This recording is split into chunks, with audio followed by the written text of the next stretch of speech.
Solskjaer smile and 9 other Premier League constants. The Premier League is back.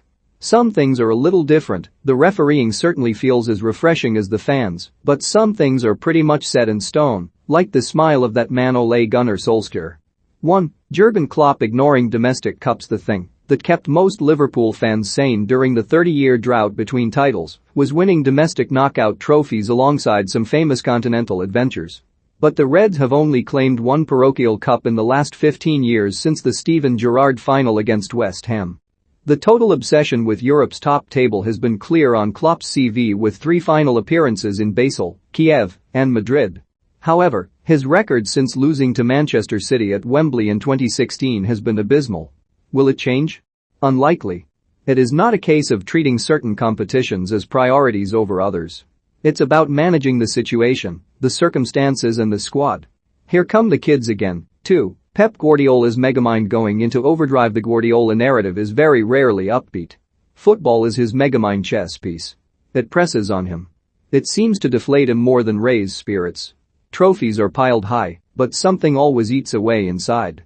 You can't imagine how confident I am, and for my team, and for what we need to do, Pep said tetchily before his team didn't turn up to the Champions League final in May. Compare this to Thomas Tuchel's relaxed engagement ahead of the match in Porto. Guardiola is a man who must always create another way to show the world that trusting in the process is too obvious. As Lothar Matthäus said, he had to try something again, present an imaginary ingenuity at the worst possible moment, and totally deserve to lose. It's harsh. It's also true. 3. Ole Gunnar Solskjaer sounding happy-go-lucky in defeat. There is something about Ole's demeanor that lends itself to scrutiny. He is a man who doesn't always appear to be as devastated as he might be in defeat. Now, there is no behavioral code on how you should take a big loss on the chin, but Oggs does his public duty with too much grace. Damien Duff called it out, even his post-match interviews at times, after they lose he is smiling and joking. You've just lost a game as Manchester United manager, and he's still happy-go-lucky. He might have a point. Some substance when the pressure is on would be good. A trophy would be a start. Time to move on. This time, it's serious. 4. The North London sun going down. Expectations in North London are not exactly sky-high, although there's no doubt who showed the most cogents over the weekend. There was an excitable few days in late May when Mauricio Pochettino's return to Tottenham was being regarded as a distinct possibility. It was wishful and wistful thinking. Does anybody really believe in Nuno Espirito Santo's safe pair of hands? Or more to the point, can Tottenham take off in a new direction without their talisman? Meanwhile, Mikel Arteta is already facing double gun barrels. Before Arsenal went missing in West London on Friday against Premier League newbies, fans had already been expressing considerable disquiet. The Gunners were as soft as putty. Tottenham and Arsenal need to discover their souls again. What lies beneath might be ugly. 5. Watford and their gig economy management style. Well, we know what happens when the Hornets employ a new manager. The appointed one merely become a zero-contract worker.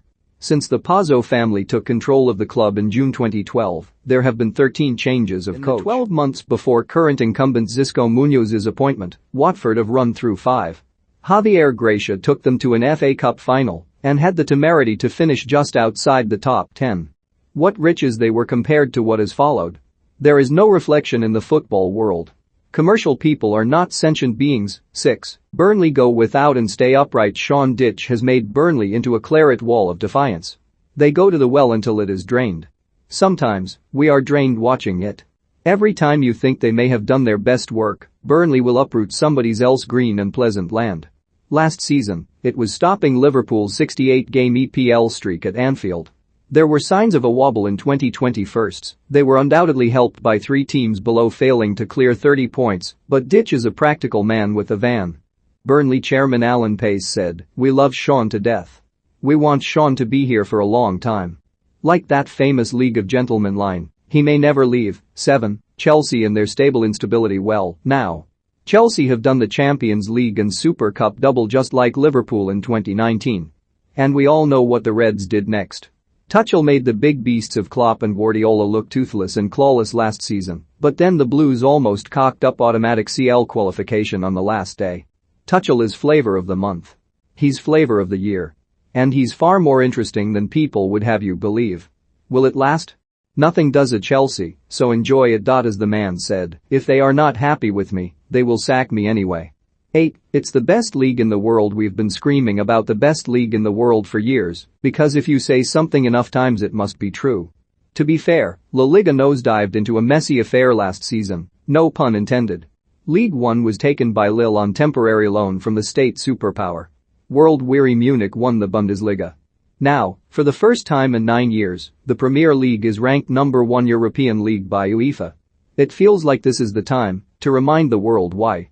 9. Social media outrage and outage. Even in the most positive of all situations, England in a final, there was enough content in the lead-up and denouement to turn it all into a huge negative. Why are we constantly asking for people to behave? Freedom of expression means freedom of explosion.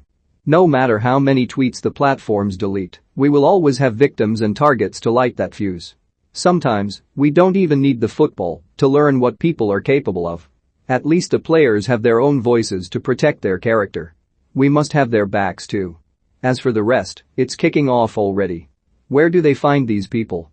10. Football has the ability to make or break weekends. It was Rio Ferdinand who said, "Only football can do this to you." Can't remember the exact context, but that's not important. Isn't it weird how ownership of your football team becomes controlling? It creeps up on you, shouting for attention in the most awkward moments when you need to concentrate on real life. Why does losing hurt so much? Is this some kind of sinister addiction dressed up as normality? Whatever it is, it will not stop. Saturday nights and Sunday evenings can be seen through a different prism depending on what has happened earlier in the day on a green slab of turf. It lingers deliciously, or it kills you softly.